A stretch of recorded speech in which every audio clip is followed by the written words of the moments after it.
Today's guest is a young athlete who's making waves in a sport that many Indians are only beginning to discover: competitive motorsport racing. He's a 17-year-old grade 12 student from Mumbai, a national e-sports sim racing champion, and a motorsport racing driver, a passionate automotive and aviation enthusiast. Today, we will discover what motorsport and sim racing really is, how a young student enters into the sport, the challenges, the opportunities, and whether it can actually become a career. Please join me in welcoming Krish Putran. Hello, everyone. Krish, if you had to explain what you do to a 10-year-old in one sentence, what would you say? I drive race cars very fast around the track. It's as simple as that, really. That's great. That's great. So, where did your love for racing begin? Do you remember the exact moment you thought, this is what I want to do? The truth is, I've been asked this question so many times, but really it's a hard one to answer because I don't think my love for racing came in one particular instance. It's sort of something that I feel like I was born with, like an inherent passion. Ever since I was like a little child, I was obsessed with cars. It wasn't something that, it was something that drew me to them. I guess it's the fact that you just feel so, I just feel so alive when I'm in them. They are, in my opinion, the closest that mankind has gotten to building something so alive, but something that isn't alive. They are, they're imperfect and they're failable, which is what makes them feel so alive when I'm on the track and I drive them. Yeah, they're very interesting things. And I guess when I first drove a go-kart, that's really when it was everything that I hoped for. So, yeah. Okay. So, how did you go from go-karting to a competitive motorsport racing? Go-karting is sort of the base for all motorsport, regardless of whatever you want to do in the future, where there is multiple branches, but it all starts at go-karting, which is the base level. I found a training course in Mumbai where I did the first two levels, which taught me the basics on how to drive competitively and how to race against other drivers, which is then what led me to entering my first competition. Okay. Yeah. So, tell us about your very first competition. Were you confident or were you nervous? My very first competition was in 2021, I believe around November. I was incredibly nervous heading into it. Of course, when I was on the track, the nervousness sort of disappears and you just sort of focus on what you're doing in that moment to try and get everything right. When I set my qualifying lap though, I was fairly confident and I felt like I did pretty much the best I could do that day. But yeah, lining up on the grid on the day of the race was quite nerve-wracking. I was just thinking about all the scenarios that could happen down at turn one, trying to prepare myself for every possibility. But the race in the end was actually quite boring. So in a way, it's sort of a gift where nothing major happened and I was able to hold position. And yeah, it was a good race where I finished second. So I think I was happy with that performance as my first race. So, you are a teenager, right? What is that one thing you have had to sacrifice that most teenagers of your age enjoy? I guess there's parts to it. Well, I think anybody playing a competitive sport does it out of passion. So when you're playing the sport, you're obviously enjoying it. But I guess there are things that you also have to, I guess, teach yourself to remain competitive in a sport like this. So there were times where I did have to take some time out to sort of get my eye in and sort of practice it. And where racing, where nobody really talks about this, but mentally, it can be quite exhausting as well. So I guess mentally during a race, your mind is working so intensely because it's pretty much all your senses are being engaged. It really wears you out, even from a mental perspective. So there are times where I have had to sort of take a break from, I guess, spending time with people or friends that I would normally do. And sometimes I've just not had the, I guess, mental capacity to enjoy myself after or even before certain races because I've been preparing for them so intensely. And the only thing that just goes through my mind is, where can I find that couple tenths of lap time? How could these guys be faster?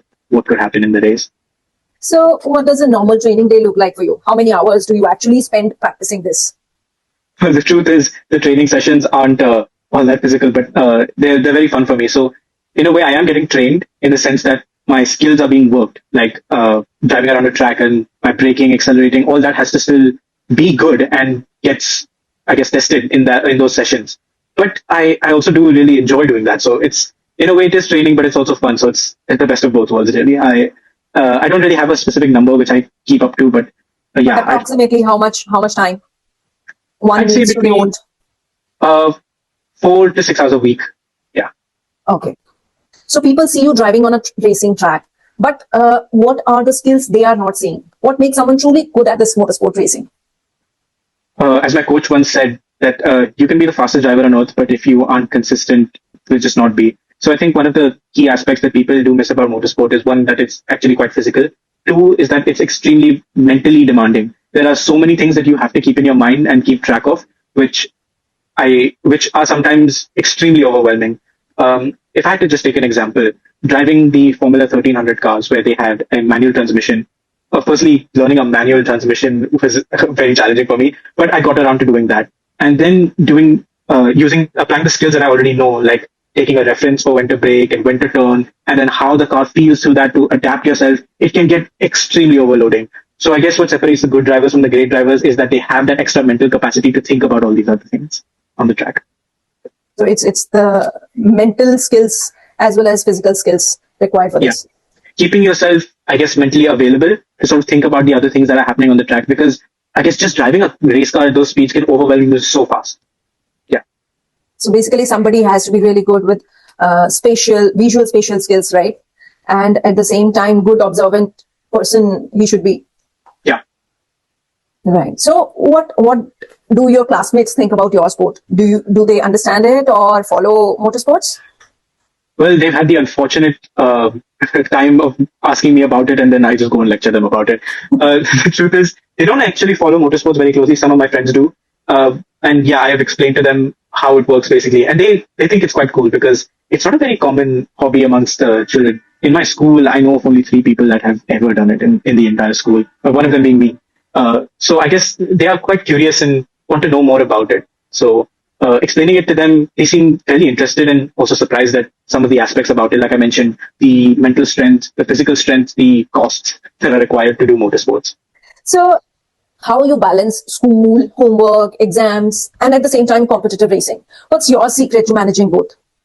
Well, the truth is, there's always going to be a sacrifice. There are times where motorsport has to take a priority, like before competitions, where I have to get those hours in and feel confident in the car and in the track.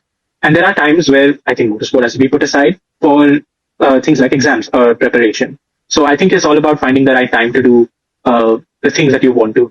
I'd say a good rule of thumb is that try and balance the best as what you need to do first, like as a priority. Right. So yeah, for example, I guess try and finish what is that or prepare for the closest event that is upcoming. So if it's a race that's coming next week, prepare for that.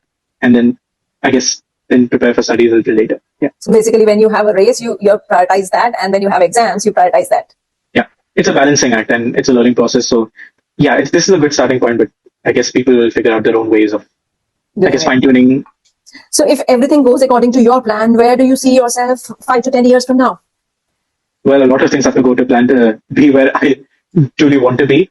But I truly hope to be involved in motorsports in some form, maybe not as a driver, maybe as an engineer or as a development driver. But I do want to be involved in the industry because it's just my heart lies there. And I don't see myself enjoying a job really outside of that industry. And the fact that there's so many places in there. But of course, the ideal dream would be to be a driver in Formula One. Okay. So what's that one thing your parents did that made the biggest difference in your journey? I guess supporting it both financially and off the track. They've gone to great lengths to firstly find these training camps, like the best ones that are there in India pretty much. And off the track as well, supporting me with my academic journey, asking for provisions, helping me with work. A lot has gone into it. And I am very, very grateful for that because I know that not many parents are supportive of, forget motorsports, any serious sporting career. Sports, yes. Yeah. And the thing that is even more shocking is that they supported a career which is so expensive and truly a sport for the rich, but I'm trying my best and they're trying to. Yeah. Expensive and risky. Extremely, yeah. So if any other student wants to start today, what basic equipment would they need and what advice would you give them before spending money? I guess for spending money, you have to spend it wisely. You have to really pick and choose what you're going to do and think about what effect this is really going to have. There are times where I have spent money where I didn't really feel that I gained anything out of it. And in a space like, in a sport like this, which is so expensive, you really cannot have moments like that where wherever you can save money in terms of not sacrificing on quality. I mean, on things that are non-essential, it should be a priority. For equipment, usually the equipment changes depending on which level you go to. So, for example, in local karting races, the equipment cost can be fairly cheap. So you can buy a cheap helmet and gloves maybe. But as you get into serious competitive motorsport, for example, in Formula 1300 or in the FIA approved like feeder series to F1, they can get extremely, extremely expensive. Mostly because of safety standards, but yeah, extremely expensive. What's the biggest misconception people have about racing that you would love to correct that today? I think it's the fact that people think it's extremely easy. I have gotten, I guess, not comments, but I've been told by people that, well, what is really the challenge in driving a car? And I just feel that is so wrong because if they, or well, if not ever got put into a race car or any type of car, it would be so, so difficult to become competitive just like that. It's almost like any sport. It's a skill that needs to be developed and sharpened and something that not everybody can do. There are times where I have not been perfect and somebody has been better than me. And that reminds me of the challenges of motorsport, that there are so many people competing in there, and the fact that sometimes it's really not easy to be to perform at such a high level of what the sport is demanding. It's not just racing, not just driving. Yeah, and there's so much more. Yeah, there's so much more depth and nuance to motorsport where I feel like people ignore at times and don't really appreciate. Yeah. Many parents worry that racing can become a distraction. So what would you like to say to those parents who are watching this podcast?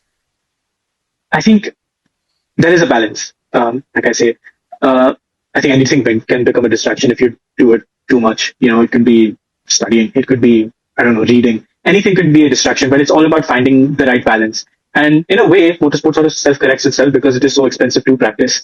There's not a lot of opportunity to practice really, in real life especially. Of course, sim racing is a different genre and it's a bit easy. But yeah, I think it's all about realizing where that balance is and then correcting for that.